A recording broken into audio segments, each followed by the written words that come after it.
بسم اللہ الرحمن الرحیم۔ السلام علیکم۔ آج ہم بات کریں گے میر شکیل الرحمان کے خلاف ایک اہم ڈیولپمنٹ ہوئی ہے اور نیب اپنی تاریخ بدلنے جا رہا ہے۔ نیب کے اوپر جتنی زیادہ تنقید ہوتی تھی، نیب کے اوپر ہم جتنا زیادہ کرٹیسائز کرتے تھے، نیب یہ لگ رہا ہے کہ اپنی اگلی پچھلی ساری خطائیں معاف کروانے جا رہا ہے۔ نیب نے بہت ہی کم عرصہ میں اور ریکارڈ ٹائم کے اندر میر شکیل الرحمان کے خلاف ریفرنس تیار کر لیا ہے اور ریفرنس کی منظوری 6 رکنی ٹیم نے دے دی ہے اور فائنل اپروول کے لیے اب وہ چیئرمین نیب کے پاس چلا گیا ہے اور اگلے آنے والے چند دنوں میں میر شکیل الرحمان کے خلاف ریفرنس فائل ہو جائے گا، جو میں سمجھتا ہوں کہ 20 سالہ تاریخ میں کسی بھی اہم ملزم کے خلاف اتنے کم عرصے میں یہ پہلا ریفرنس ہوگا جو فائل کیا جا رہا ہے۔ اب اس ریفرنس کے اندر کن لوگوں کو ملزم رکھا جا رہا ہے، کون کون سے الزامات ہیں اور اس کا نیب جو میر شکیل الرحمان کی ضمانت ہے اس کے اوپر کیا اثر پڑے گا، یہ ساری ڈیٹیلز میں ہم بات کریں گے۔ پہلے ہم بات کر لیتے ہیں میر شکیل الرحمان کے ساتھ جو کو اکیوزڈ ہیں، اس میں جو فارمر LDA DG ہیں جو ہمایوں فیض رسول، اس کو ملزم رکھا گیا ہے۔ سابقہ چیف منسٹر نواز شریف کو اس میں ملزم رکھا گیا ہے اور اس کے علاوہ جو فارمر ڈائریکٹر تھے لینڈ میاں بشیر، ان کو بھی اس میں ملزم رکھا گیا ہے۔ اور اس کے علاوہ یہ کہا جا رہا ہے کہ 2 ایسے ملزمان ہیں جو مجھے یہ لگ رہا ہے کہ LDA کے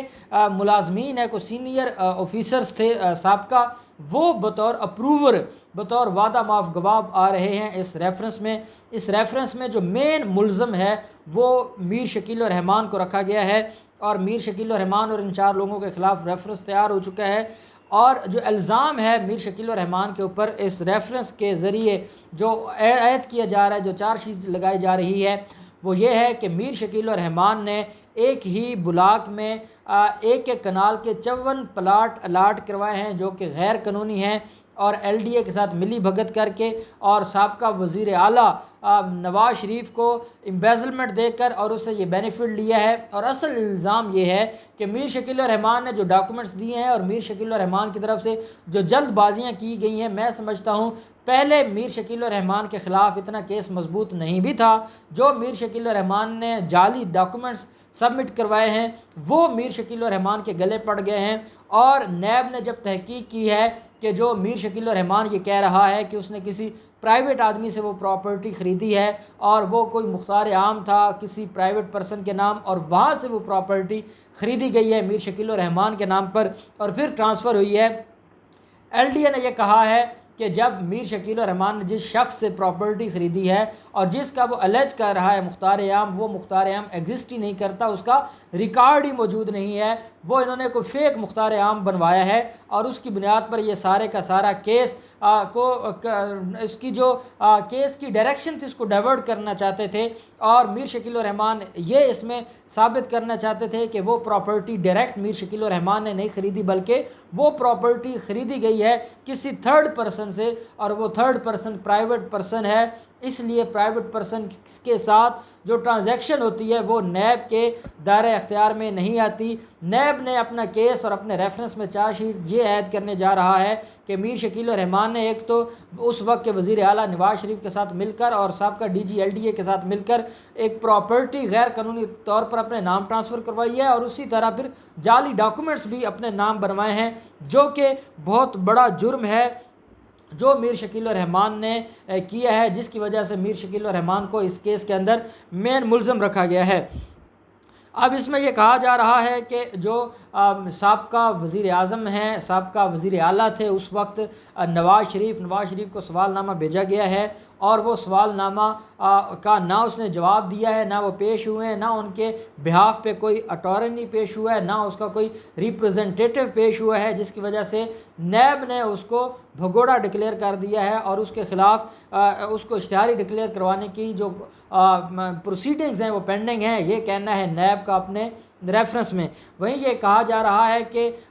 DG LDA جو سابقہ DG LDA ہیں ہمایوں فیض، وہ بھی اس کیس میں اہم ملزم ہیں، کیونکہ اس کے سگنیچر سے اس کے آفس میں میٹنگ ہوتی ہے، میر شکیل الرحمان بھی موجود ہوتا ہے اور نواز شریف بھی موجود ہوتا ہے۔ نواز شریف بطور چیئرمین ایل ڈی اے اس کے اوپر سائن کرتا ہے، D G L D A اس وقت کے بطور D G L D A اس کے اوپر سگنیچر کرتے ہیں، میر شکیل الرحمان اس میں سیکنڈ پارٹی کے طور پر سگنیچرز کرتا ہے، اور میر شکیل الرحمان اس میٹنگ میں موجود تھا۔ ریکارڈ کے مطابق جس میٹنگ میں یہ فیصلہ کیا گیا اور میر شکیل الرحمان کے نام یہ ٹرانسفر کروائی گئی۔ ساتھ یہ بھی کہا جا رہا ہے کہ نواز شریف کو غیر قانونی بینیفٹ دیا گیا ہے میر شکیل الرحمان کی طرف سے۔ میر شکیل الرحمان کو یہ جو زمین دی گئی تھی، اس کے عوض میر شکیل الرحمان کے ادارے نے اس وقت کے جو وزیر اعلیٰ تھے نواز شریف، اس کے حق میں اشتہارات لگائے، اس کے حق میں بہت بڑی کمپین چلائی، اس کے حق میں بغیر کچھ لیے۔ اور یہ نیب اپنے ریفرنس میں یہ کہہ رہا ہے کہ وہ جو 54 کنال کا پلاٹ نام کروایا گیا تھا میر شکیل الرحمان کو، اس کے بدلے میں میر شکیل الرحمان نے غیر قانونی طور پر اس کو فائدہ پہنچایا ہے اور اپنے ادارے کے ذریعے نواز شریف کو پروموٹ کیا ہے، یہ کہنا ہے نیب کا۔ اس کے علاوہ نیب کا یہ کہنا ہے کہ اس ریفرنس میں کہ جو میر شکیل الرحمان ہے، جب اس کو طلب کیا گیا اور میر شکیل الرحمان اور سابقہ D G L D A کو آمنے سامنے کروایا گیا، تو جو نیب نے الزام لگایا تھا وہی D G L D A نے کہا کہ میں وہاں ملازم تھا، اس وقت چیئرمین نواز شریف تھے، اور میر شکیل الرحمان کا میرے اوپر اتنا زیادہ پریشر تھا، میر شکیل الرحمان مجھے دھمکیاں دیتا تھا، میر شکیل الرحمان میرے خلاف خبریں چلانے کو کہتا تھا، میر شکیل الرحمان میرے خلاف سٹوریز چھاپنے کا دھمکیاں اور بلیک میلنگ کر رہا تھا، اوپر سے نواز شریف میرے سر پہ بیٹھے تھے۔ میں نے مجبوراً ان دونوں کے تھریٹ میں آ کر اور ان کی بلیک میلنگ میں اور پریشر میں آ کر اس سمری کے اوپر سائن کیے، اس نوٹیفیکیشن کے اوپر سائن کیے، اس جو ٹرانسفر لیٹر تھا اس کے اوپر سگنیچرز کیے، جس کے ذریعے میر شکیل الرحمان کو فائدہ پہنچایا جا رہا تھا۔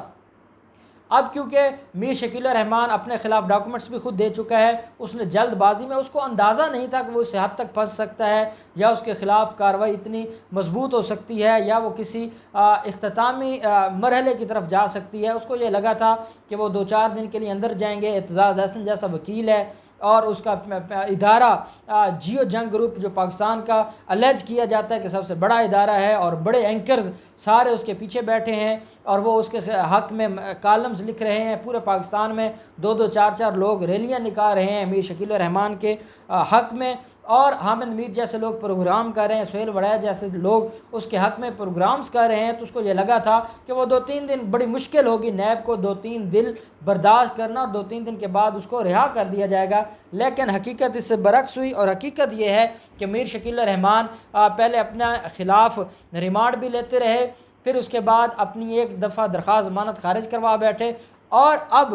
جو دوبارہ ان کی درخواست ضمانت ہے وہ بھی 28 مئی کے لیے فکس ہے۔ جو درخواست ضمانت ہے لاہور ہائی کورٹ میں، اس میں جو ڈیٹ پھیریں گے وہ 28 مئی ہے، اور جو جوڈیشل ریمانڈ ہے وہ 2 جون تک ہے میر شکیل الرحمان کا۔ میر شکیل الرحمان نے اپنی جو یہ درخواست ضمانت، اس کے اندر جو مین گراؤنڈ تھی وہ یہ تھی کہ نہ اس کے خلاف کوئی ایلیگیشن ہے، ابھی انکوائری سٹیج ہے اور انکوائری سٹیج پر اریسٹ کیا جا رہا ہے،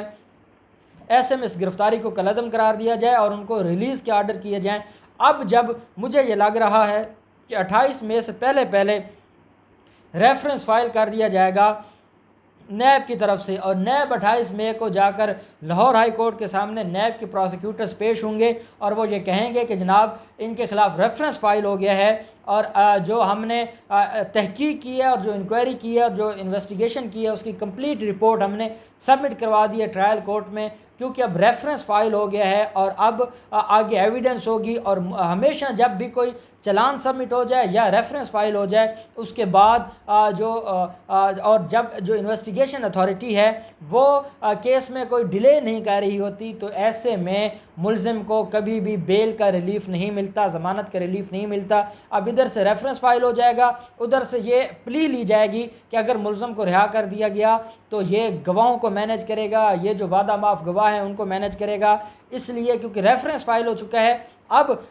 جو ٹرائل کورٹ ہے اس کو ڈائریکشن دی جائے کہ وہ اس کیس کو جلد ڈیسائیڈ کرے، اور ملزم کو بھی یہ کہا جائے کہ وہ اپنی درخواست ضمانت واپس لے کر جو کیس مین کیس ہے اس کے اوپر جا کر اس کو فیس کرے، اور اگر اس میں وہ بے گناہ ثابت ہوتا ہے تو وہ ایکیوٹ ہو جائے گا، اگر گناہ گار ہوگا تو اس کے خلاف یہ اپیل فائل کر سکتے ہیں۔ مجھے یہ لگتا ہے بطور قانون کے طالب علم ہونے کے ناطے کہ اگر ریفرنس فائل ہو جاتا ہے، جس طرح ریفرنس کی اپروول ہو چکی ہے، تو اس کے بعد میر شکیل الرحمان کی ضمانت کا دروازہ بند ہو جائے گا اور اس کو مستقبل قریب میں ضمانت نہیں ملے گی، اور ساتھ یہ لگ رہا ہے کہ میر شکیل الرحمان کے وکلاء اس درخواست ضمانت کو خارج نہیں ہونے دیں گے بلکہ واپس لے لیں گے، اور پھر کچھ عرصہ ریفرنس میں جو ٹرائل کورٹ میں ریفرنس پینڈنگ ہوگا اس میں درخواستیں دلوا کے اور اس میں ڈیلنگ ٹیکس استعمال کریں گے، اور جب کچھ عرصہ گزر جائے گا اور ریفرنس میں کارروائی نہیں ہوگی تو پھر فریش گراؤنڈ پہ یہ لاہور ہائی کورٹ جا کر درخواست موو کر سکتے ہیں۔ اب ان حالات میں درخواست ضمانت کے اوپر میں نہیں سمجھتا کہ لاہور ہائی کورٹ ان کو کوئی ریلیف دے گی۔ اب دیکھتے ہیں کہ آنے والے دنوں میں کب نیب ریفرنس فائل کرتا ہے، اور اس کے بعد پھر جو میر شکیل الرحمان ہے اس کی درخواست ضمانت کا کیا بنتا ہے۔ جو بھی ڈیولپمنٹ ہوگی ہم آپ کو آگاہ کریں گے۔ بہت شکریہ۔